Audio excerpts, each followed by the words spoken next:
तो let's revision channel पे आप सभी का स्वागत है। चलिए यहाँ से स्टार्ट कर लेते हैं। प्रश्न सवाल ये कह रहे हैं कि बच्चे के विकास को प्रभावित करने वाला प्रमुख कारक कौन सा है। ऑप्शन ए केवल वंशानुक्रम, ऑप्शन बी केवल पर्यावरण, ऑप्शन सी वंशानुक्रम और पर्यावरण दोनों, या फिर इनमें से कोई नहीं। बच्चे के विकास में, बच्चे के डेवलपमेंट में जो प्रमुख कारक है वो क्या क्या है। केवल वंशानुक्रम नहीं होता, ओनली जो है पर्यावरण नहीं होता, बल्कि वंशानुक्रम और पर्यावरण दोनों साथ साथ होते हैं बच्चे के विकास को प्रभावित करने में। सो इस प्रश्न का आंसर कौन सा सही है। आपका सी आंसर सही है। अगला सवाल है, शिक्षण का अर्थ केवल जानकारी देना नहीं है बल्कि बच्चे में आलोचनात्मक और रचनात्मक सोच विकसित करना है। यह विचार किसका है। पियाजे का है, वाइगोस्की का है, जॉन ड्यूवी का है या कोहलबर्ग का है। शिक्षण का अर्थ केवल जानकारी देना नहीं है बल्कि बच्चे में आलोचनात्मक और रचनात्मक सोच विकसित किया जा सके। यह परिभाषा किसका है या विचार किसने दिया है। तो जॉन ड्यूवी ने दिया है। सो इस प्रश्न का आंसर आपका सी आंसर सही है। पियाजे के अकॉर्डिंग संज्ञानात्मक विकास का ठोस संक्रियात्मक अवस्था किस आयु में आती है। पियाजे के अकॉर्डिंग देखा जाए, इन्होंने 4 जो है स्टेजेस दी हैं। तो ठोस संक्रियात्मक अवस्था किस में आती है, 7 से 11 में, जिसको कंक्रीट स्टेज भी बोला जाता है। सो इस क्वेश्चन का भी आंसर आपका सी आंसर सही है। मानसिक विकास की अवस्थाएं किसने दिए हैं, तो जीन पियाजे ने दिए हैं। Stages of Piaget's cognitive development detail में समझेंगे। फर्स्ट कौन सा है, संवेदीगामक अवस्था है, जो क्या है 0 से 2 वर्ष है, जिसे सेंसरी मोटर स्टेज भी कहा जाता है। अगला पूर्व संक्रियात्मक अवस्था है, जो 2 से 7 वर्ष माना जाता है, प्री ऑपरेशनल स्टेज। तीसरा आपका मूल संक्रियात्मक अवस्था है, कंक्रीट ऑपरेशनल स्टेज, इसे ही बोला जाता है। ये 7 से 11 वर्ष होता है। फोर्थ स्टेज जो है वो औपचारिक अवस्था है ना, ये 11 से प्लस वर्ष की होती है। फॉर्मल ऑपरेशन स्टेज भी इसे ही बोला जाता है। अगला 4 नंबर सवाल, निकटवर्ती विकास क्षेत्र यानी ZVD की संकल्पना किसने दी है। पियाजे ने दी है, ब्रूनर ने दी है, वाइगोस्की ने दी है या फिर कोहलबर्ग ने दी है। इस तरह के छोटे छोटे सवाल जो होते हैं 15 आते हैं और 15 जो है वो पेडागोजी के सवाल आते हैं। तो निकटवर्ती क्षेत्र ZVD की संकल्पना किसने दी है, वाइगोस्की ने दी है। सो इस प्रश्न का भी आंसर आपका कौन सा सही है, सी आंसर सही है। नेक्स्ट क्वेश्चन कह रहे हैं कि बच्चों में नैतिक विकास का अध्ययन किसने किया है। पियाजे ने किया है, कोहलबर्ग ने किया है, गार्डनर ने किया है या फिर ब्रूनर ने किया है ना। बच्चे में नैतिक विकास का अध्ययन किसने किया है, कोहलबर्ग ने किया है। सो इस प्रश्न का आंसर कौन सा सही है, आपका बी आंसर सही है। नैतिक विकास जब भी बात आए तो कोहलबर्ग आपको आंसर टिक करना है। क्वेश्चन, मल्टीपल इंटेलिजेंस यानी बहुबुद्धि का सिद्धांत किसने दिया है। गार्डनर ने दिया है, पियाजे ने दिया है, स्किनर ने दिया है या फिर मैस्लो ने दिया है। बहुबुद्धि का सिद्धांत किसने दिया है, गार्डनर ने दिया है। सो इस प्रश्न का आंसर आपका पहला सही है। अगला सवाल है, रीइंफोर्समेंट शब्द किस अधिगम सिद्धांत से संबंधित है।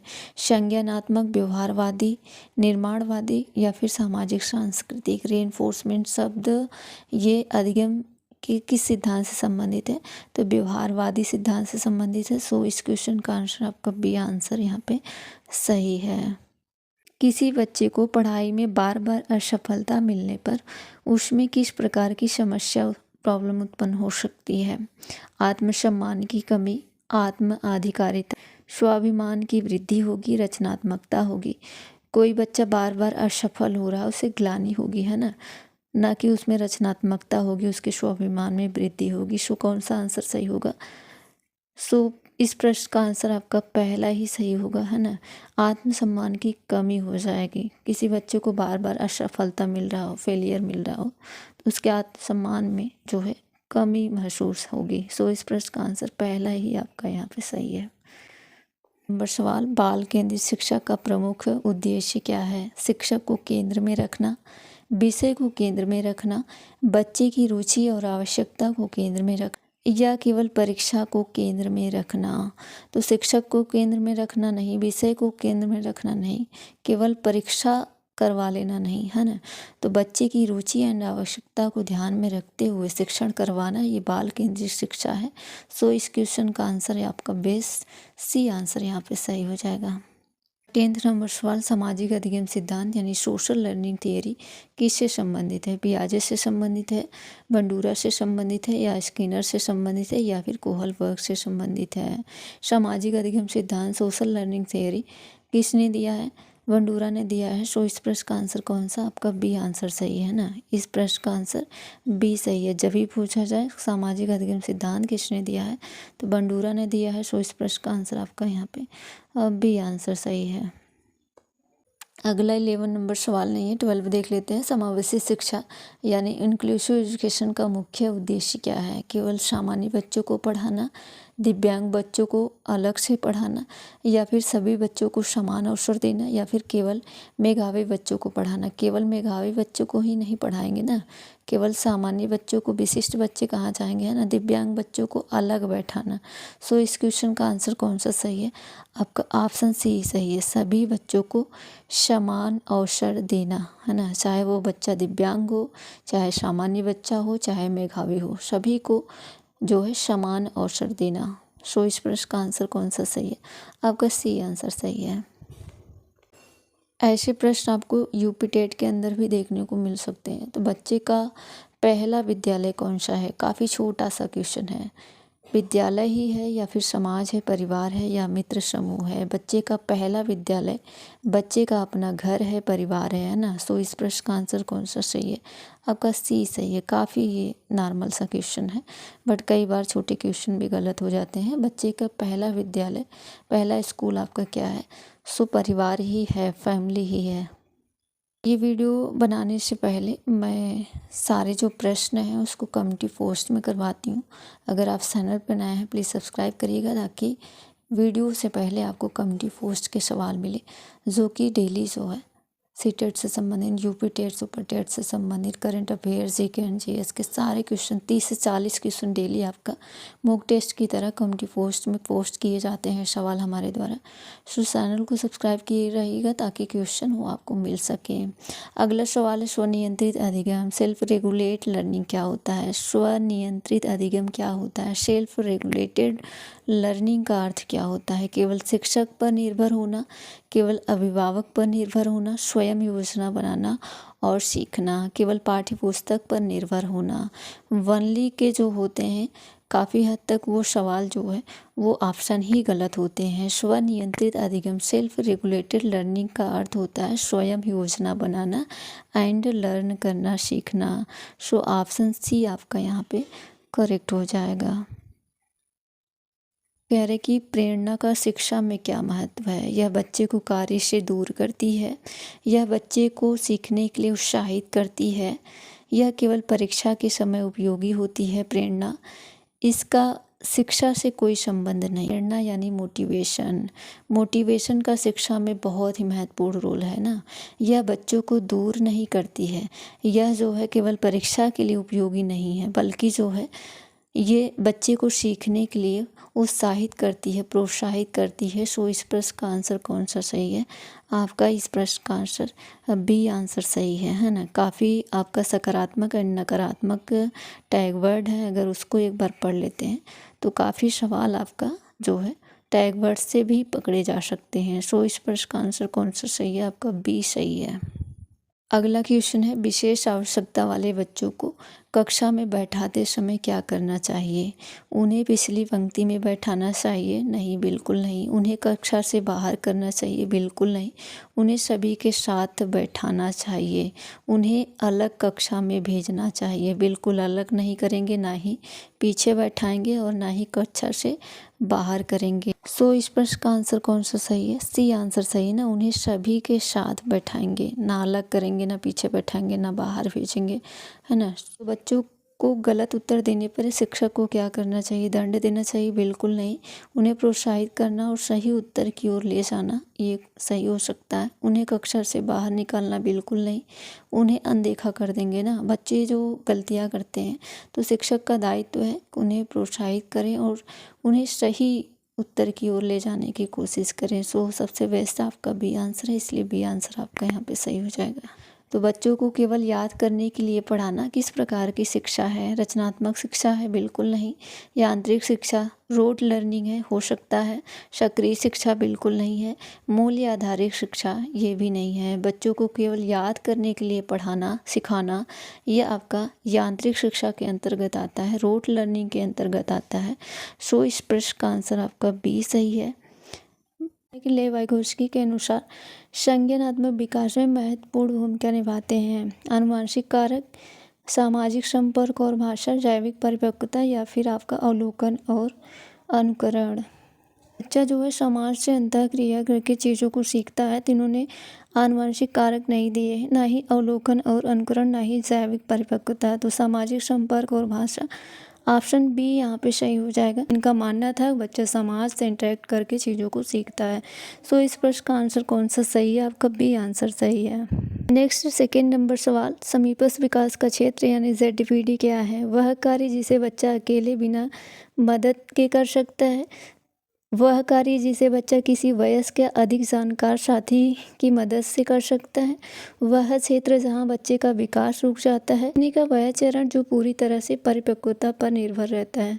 तो इसका आंसर क्या होगा? ZVD का मतलब यहाँ पे होता है जैसे कि बच्चा के अंदर स्वयं से जो है 90% लाने की क्षमता है, बट उसको जो है किसी की मदद मिल जाए, किसी और जानकार लोगों के जैसे माता पिता या शिक्षक का जो है मदद मिल जाए, तो वह बच्चा 100 लाने की क्षमता रखता है। तो जो 100 और 90 के बीच का अंतर है उसे ही जो है ZVD कहा जाता है, जोन ऑफ प्रॉक्सिमल डेवलपमेंट, यानी समीपस्थ विकास का क्षेत्र। तो यहाँ पे इस प्रश्न का आंसर कौन सा सही होगा? आपका बी आंसर सही होगा। तो वह कार्य जिसे बच्चा अकेले बिना किसी की मदद से, ये आपका नकारात्मक है। इसमें कह रहा है कि वह क्षेत्र जहाँ बच्चे का विकास रुक जाता है, बच्चे का विकास रुकता नहीं है, कंटिन्यूअस चलता है। बी आंसर सही है। वह कार्य जिसे बच्चा किसी वयस्क का अधिक जानकार साथी की मदद से, अब अधिक जानकार लोग में आपका टीचर भी हो सकता है, घर का माता पिता भी हो सकता है। सो इस प्रश्न का आंसर कौन सा सही है? आपका बी आंसर सही है। नेक्स्ट थर्ड नंबर सवाल, वाइगोत्स्की के सिद्धांत में पाड़ यानी स्कैफोल्डिंग का तात्पर्य क्या है? बच्चे को दंड देना? बिल्कुल नहीं। सीखने के दौरान वयस्कों द्वारा दी जाने वाली अस्थायी सहायता, या फिर बच्चों को बिना किसी मदद के पूरा करने को देना, या फिर बच्चों को बिना किसी मार्गदर्शन के निर्देश देना। निर्देश देना ये तो नकारात्मक है। बच्चों को बिना किसी मदद के, है ना। स्कैफोल्डिंग यानी आपका स्कैफोल्डिंग को पाड़ बोला जाता है, ढांचा बोला जाता है, मचान बोला जाता है, टेम्परेरी हेल्प बोला जाता है। तो आपका यहाँ पे कई बार जो है पाड़ के जगह पे आपको आलंबन भी देखने को मिल सकता है। वाइगोत्स्की के सिद्धांत में पाड़ यानी स्कैफोल्डिंग का मतलब होता है सीखने के दौरान वयस्कों द्वारा दी जाने वाली अस्थायी सहायता, टेम्परेरी हेल्प। सो इस प्रश्न का आंसर भी आपका कौन सा सही है? बी आंसर सही है। फोर्थ नंबर सवाल, वाइगोत्स्की के अकॉर्डिंग बच्चे सीखते हैं जब उन्हें प्रबलन दिया जाए, या फिर जब वे परिपक्व हो जाएंगे तब सीखेंगे। वयस्कों और समवयस्कों के साथ बातचीत करके सीखते हैं, जब वे नकल करते हैं तब सीखते हैं। वाइगोत्स्की के अकॉर्डिंग देखा जाए तो बच्चे कैसे सीखते हैं? समाज के साथ जो है अंतःक्रिया करके सीखते हैं, इंटरेक्शन से सीखते हैं। सो इस प्रश्न का आंसर क्या होगा? सी आंसर सही हो जाएगा। वयस्कों और समवयस्कों के साथ बातचीत करके सीखते हैं। सो इस प्रश्न का आंसर कौन सा सही है? आपका सी आंसर सही है, ना कि नकल करके और ना ही आपका यहाँ पे प्रबलन के द्वारा। जब वो परिपक्व हो जाएंगे देन सीखेंगे। तो इस आंसर आपका सी सही है। अगला 5 नंबर सवाल, एक शिक्षक को शिक्षण के दौरान वाइगोत्स्की के सिद्धांत के अनुसार क्या करना चाहिए? छात्रों को अकेले काम करने के लिए प्रोत्साहित करना चाहिए, सहयोगात्मक शिक्षण को बढ़ावा देना चाहिए, केवल व्याख्यान विधि का उपयोग करना चाहिए, छात्रों को केवल अवलोकन के माध्यम से सीखने देना चाहिए। तो एक शिक्षक को शिक्षण के दौरान वाइगोत्स्की के सिद्धांत के अकॉर्डिंग देखा जाए अकेले काम करने के लिए प्रोत्साहित नहीं करना चाहिए, ना ही उन्हें केवल व्याख्यान देना चाहिए, है ना, केवल जो है अवलोकन के माध्यम से। सो इस प्रश्न का आंसर आपका बी सही है, सहयोगात्मक शिक्षण को बढ़ावा देना चाहिए। बी आंसर आपका करेक्ट है। अगला 6 नंबर सवाल, वाइगोत्स्की के अनुसार भाषा के विकास में निजी भाषण यानी प्राइवेट स्पीच का क्या महत्व है? यह बच्चों के व्यवहार को नियंत्रित करने का एक साधन है, यह केवल बच्चों को खेलने का एक हिस्सा है, यह आत्म नियमन और स्वनिर्देशन का कार्य करता है, इसका संज्ञानात्मक विकास से कोई संबंध नहीं। वाइगोत्स्की के अनुसार भाषा के विकास में निजी भाषण का जो प्राइवेट स्पीच का जो महत्व है वह यह है कि यह आत्मनियमन और स्वनिर्देशन का कार्य करता है। सो इस प्रश्न का भी आंसर आपका सी सही है। यह केवल बच्चों को खेलने का हिस्सा नहीं है, नियंत्रित करने का साधन नहीं है, ना ही जो है संज्ञानात्मक विकास से इसका कोई संबंध नहीं है। सो इस प्रश्न का आंसर आपका सी आंसर सही है। वाइगोस्की के सामाजिक सांस्कृतिक सिद्धांत का प्रमुख पहलू क्या है? विकास में जैविक परिपक्वता की भूमिका, संज्ञानात्मक विकास में सामाजिक संपर्क और सांस्कृतिक उपकरणों का महत्व, अचेतन मन और प्रारंभिक बचपन के अनुभवों पर ध्यान, केवल अवलोकनीय व्यवहारों का अध्ययन।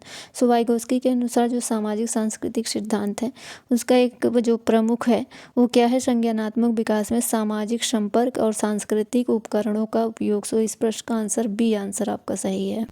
अगला 8 नंबर सवाल, वाइगोस्की के अनुसार बच्चों के संज्ञानात्मक विकास का आधार क्या है? उनकी आनुवंशिकता है, उनका सामाजिक और सांस्कृतिक परिवेश है, या उनका शारीरिक विकास है? वाइगोस्की के अकॉर्डिंग बच्चों के संज्ञानात्मक विकास का जो आधार है वो क्या है? सामाजिक और सांस्कृतिक परिवेश है।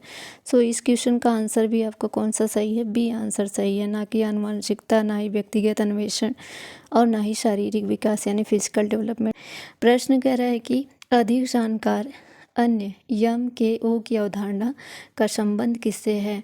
वह व्यक्ति जो सीखने वाले से कम ज्ञान रखता है, वह व्यक्ति जो सीखने वाले को भ्रमित करता है, वह व्यक्ति जो सीखने वालों से अधिक ज्ञान और कौशल रखता है, या फिर केवल शिक्षा की ही यम के ओ कहलाता है? सो वह व्यक्ति जो सीखने वाले से अधिक ज्ञान रखता है। लाइन बस आपको याद रखना है, यम के ओ जब भी एग्जाम के अंदर पूछा जाए तो वो यम के वो वही व्यक्ति होगा जो सीखने वाले से थोड़ा अधिक जानकार होगा। सो इस प्रश्न का आंसर आपका यहाँ पे सी सही है। यहाँ पे कह रहा है कम ज्ञान रखता है, यहाँ पे कह रहा है भ्रमित करता है, यहाँ पे कह रहा है कि केवल शिक्षक ही। क्यों? सिखाने के लिए माता पिता भी हो सकते हैं, आपके भाई बहन भी हो सकते हैं। सो इस प्रश्न का आंसर आपका सी आंसर सही है। अगला 10 नंबर सवाल, वाइगोस्की के अकॉर्डिंग बच्चे के संज्ञानात्मक विकास के लिए निम्नलिखित में से कौन सा सबसे महत्वपूर्ण है? अनुबंधन है, सामाजिक अन्योन्य क्रिया है, अनुकरण है, या फिर आपका प्रबलन है? बहुत ही इजी सा प्रश्न है। इस प्रश्न का आंसर आपका बी सही है, सामाजिक अन्योन्य क्रिया। वाइगोस्की का मानना था बच्चा जो है समाज से अंतःक्रिया करके इंटरेक्शन के माध्यम से चीज़ों को सीखता है। सो इस प्रश्न का आंसर कौन सा सही है? आपका यहाँ पे बी आंसर सही है, सामाजिक अन्योन्य क्रिया। बहुत छोटा सा सवाल था, कई बार छोटे सवाल भी गलत हो जाते हैं। नंबर सवाल, वाइगोस्की के सिद्धांत के अनुसार एक बच्चे के संज्ञानात्मक विकास के लिए सबसे उपयुक्त रणनीति क्या है? कठिन समस्याओं को अकेले हल करने के लिए कहना, बच्चों को पूरी तरह से मार्गदर्शन और सहायता देना, या फिर बच्चों को उनकी वर्तमान क्षमता से थोड़ा आगे समस्याओं को हल करने में मदद देना, या फिर उन्हें केवल आसान कार्य देना? आसान कार्य देना बिल्कुल नहीं, कठिन समस्याओं को अकेले हल नहीं कर सकता ना बच्चा, तो ये आपका 2 ऑप्शन कट गया। तो बच्चों को पूरी तरह से मार्गदर्शन और सहायता देना नहीं, बल्कि टेम्परेरी हेल्प देना। तो बच्चों को उनकी वर्तमान क्षमता के अकॉर्डिंग थोड़ा आगे समस्याओं को हल करने में मदद करना। सो इस प्रश्न का आंसर आपका सी आंसर सही है। 12 नंबर सवाल, वाइगोस्की के अनुसार सीखने की प्रक्रिया किसके द्वारा होती है? व्यक्तिगत प्रयास से होती है, सामाजिक अन्योन्य क्रिया और सहयोग से होती है, अभ्यास और दंड से होती है, या फिर परिपक्वता से होती है? सो वाइगोस्की के अकॉर्डिंग सीखने की प्रक्रिया किसके द्वारा होती है? सामाजिक अन्योन्य क्रिया और सहयोग। जब भी वाइगोस्की आ जाए सामाजिक अन्योन्य क्रिया या सामाजिक अंतःक्रिया आपको देखना है। सामाजिक सांस्कृतिक सिद्धांत पूछा जाए, ले वाइगोस्की अगेन एक बार रिपीट करते हैं। सहयोगी अधिगम के माध्यम से बच्चा सीखता है, सहकारी अधिगम के माध्यम से बच्चा सीखता है, सहयोग से बच्चा सीखता है, पारस्परिक शिक्षण के माध्यम से बच्चा सीखता है, यम के ओ आ जाए, आपको वाइगोस्की ध्यान रखना है, ZBD आ जाए, स्कैफोल्डिंग आ जाए, या फिर पाण ढांचा, मचान, आलम्बन जो भी आ जाए, तो वाइगोस्की को आपको ध्यान में रख करके सवाल को करना है। इस प्रश्न का आंसर कौन सा सही है? बी आंसर सही है। निम्नलिखित में से कौन सा कथन अवृद्धि की विशेषता को नहीं दर्शाता है? ध्यान से सवाल को पढ़ना है, देन आंसर करना है। यह मापनीय नहीं है, यह मात्रात्मक पक्ष है, यह जीवन पर्यंत चलने वाली प्रक्रिया नहीं है, यह केवल शारीरिक विकास को दर्शाता है। इसका सिंपल सा अर्थ है आपका बढ़ना। सो वृद्धि जो होती है वो क्या होती है? मात्रात्मक होती है एंड शारीरिक भी होती है। तो यह केवल शारीरिक विकास को दर्शाता है, बिल्कुल सही है, पॉजिटिव है। यह जीवन पर्यंत चलने वाली प्रक्रिया नहीं है, बिल्कुल सही लिखा है, क्योंकि एक टाइम आता है जब क्या होता है, वृद्धि या फिर आपका वृद्धि क्या होता है, रुक जाता है, लाइफ लॉन्ग प्रोसेस नहीं होता है। जैसे कि ये प्लांट बढ़ के एक टाइम आता है जो है रुक जाता है। सो ये दोनों पॉइंट तो पॉजिटिव लिखा है, तो ये आंसर होगा नहीं। यह मात्रात्मक पक्ष है, बिल्कुल है, मापनीय होता है। सो यह कह रहा है कि पहले में कह रहा है कि यह जो है मापनीय नहीं है, बल्कि क्या होता है, मापनीय होता है। तो नकारात्मक आपसे पूछा जा रहा था। सो इस क्वेश्चन का आंसर आपका पहला सही है। अब वृद्धि की विशेषता कौन सा नहीं है, तो यह मापनीय नहीं है। अगर लिखा होता यह मापनीय है देन सही होता ना, तो यह मापनीय नहीं है। यह कह रहा है कि यह मेजरेबल नहीं है। सो इस क्वेश्चन का कौन सा आंसर आपका सही है, पहला ही सही।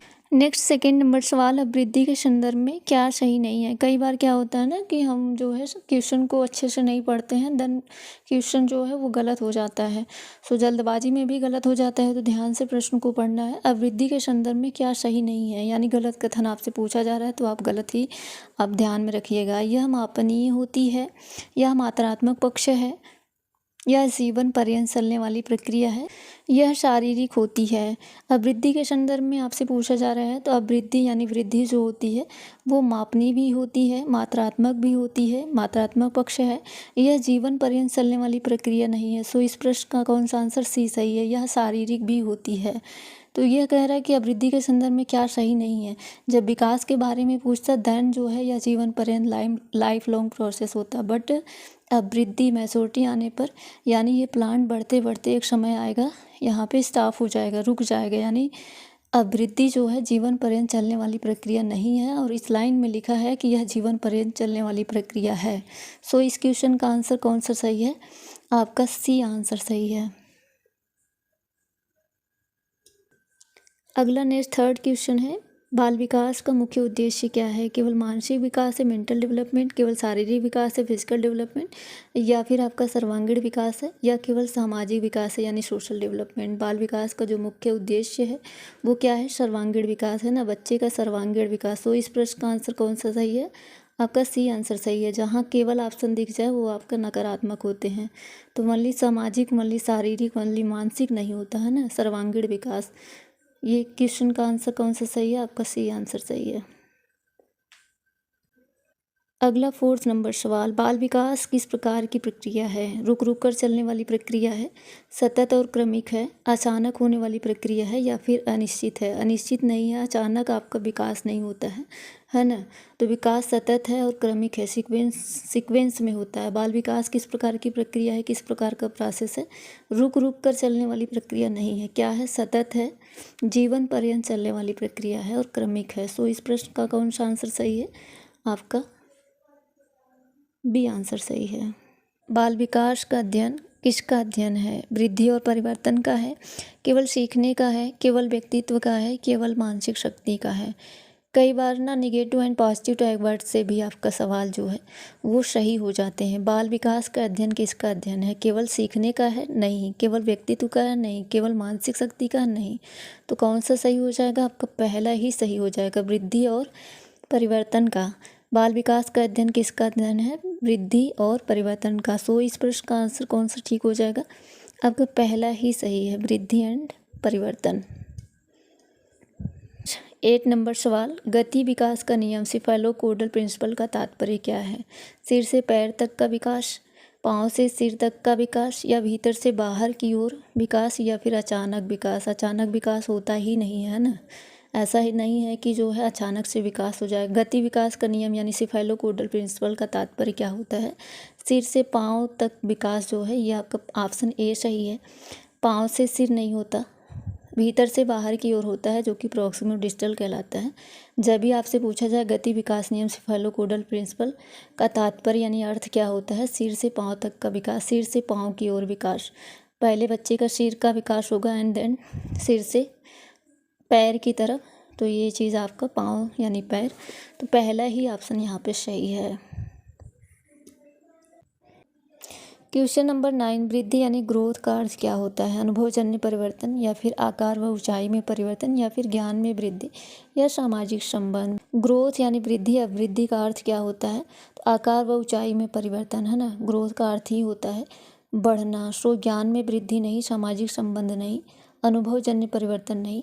तो इस प्रश्न का आंसर कौन सा सही हो जाएगा, आपका बी आंसर ठीक है। विकास यानी डेवलपमेंट किसे कहते हैं? केवल शारीरिक वृद्धि को कहते हैं, अनुभव एवं व्यवहार में समग्र परिवर्तन को कहते हैं, केवल मानसिक परिपक्वता, या फिर केवल भावात्मक वृद्धि? विकास यानी डेवलपमेंट क्या है? शारीरिक वृद्धि वाली शारीरिक वृद्धि नहीं है, केवल मानसिक परिपक्वता नहीं है, बल्कि अनुभव एवं व्यवहार में समग्र परिवर्तन। सो इस प्रश्न का भी आंसर आपका कौन सा सही है? बी आंसर सही है। 11 नंबर सवाल, वृद्धि और विकास में क्या अंतर है? वृद्धि गुणात्मक है, विकास मात्रात्मक है। वृद्धि मात्रात्मक है, विकास गुणात्मक है, या दोनों समान है, या दोनों का संबंध ही नहीं है ना? दोनों समान नहीं, वृद्धि और विकास में काफ़ी अंतर होता है। तो वृद्धि जो होता है वो मात्रात्मक होता है और विकास आपका क्या होता है? गुणात्मक होता है। ये चीज़ आपको ध्यान रखना है, वृद्धि कभी गुणात्मक नहीं होता है। विकास जो है वो आपका गुणात्मक होता है, वृद्धि मात्रात्मक होती है। सो इस प्रश्न का आंसर कौन सा सही हो जाएगा? आपका बी आंसर सही है। नेक्स्ट सवाल है 12 नंबर, विकास की प्रक्रिया कैसी होती है? अचानक और रुक रुक कर होती है, या फिर सतत और क्रमिक होती है, या फिर असतत होती है, या फिर निश्चित व सीमित होती है? तो विकास की प्रक्रिया कैसी होती है? सतत होती है, जीवन पर्यंत चलने वाली प्रक्रिया है, और क्रमिक होती है, सीक्वेंस को फॉलो करती है। सो इस प्रश्न का आंसर कौन सा सही है? बी आंसर सही है। 3 नंबर सवाल और ये अंतिम सवाल है, विकास किस दिशा में होती है? सिर से पांव तक होती है, भीतर से बाहर होती है, या फिर सरल से जटिल की ओर होती है, या फिर आपका सभी सही है? विकास की दिशा से आपका 1-2 प्रश्न जरूर देखने को मिलता है। सो सिद्धांत जितने हैं वो सारे रट लीजिएगा, पढ़ लीजिएगा, क्योंकि आपका 2 नंबर वहाँ से सही होने वाला है। विकास किस दिशा में होता है? सिर से पैर की तरफ होता है, जिसे सिफेलोकोडल कहा जाता है, बिल्कुल पॉजिटिव और सही लिखा है। और भीतर से बाहर यानी केंद्र से बाहर की ओर होता है, तो ये भी आपका, इसको क्या कहा जाता है? प्रॉक्सिमल डिस्टल कहा जाता है। सो ये भी आपका पॉजिटिव, ये भी सही है। विकास हमेशा सरल से जटिल होता है, जटिल से सरल नहीं होता। सो ये भी आपका यहाँ पे positive. So this question answer is the option D. Video को यहीं एंड करते हैं। फिर चैनल पे पहली बार है, सब्सक्राइब करिएगा, वीडियो को लाइक कर दीजिएगा, एक फीडबैक दीजिएगा। ये सवाल आपके लिए हार्ड थे, सरल थे, जो भी था। कंटिन्यू क्लासेस ये लगातार आपके चलेंगे, काफ़ी अच्छे अच्छे सवाल आपका देखने को वीडियो के अंदर मिलेंगे। सो चैनल को सब्सक्राइब कर लीजिएगा, वीडियो को लाइक कर दीजिएगा। मिलते हैं अगले नेक्स्ट क्लास में। So thank you so much.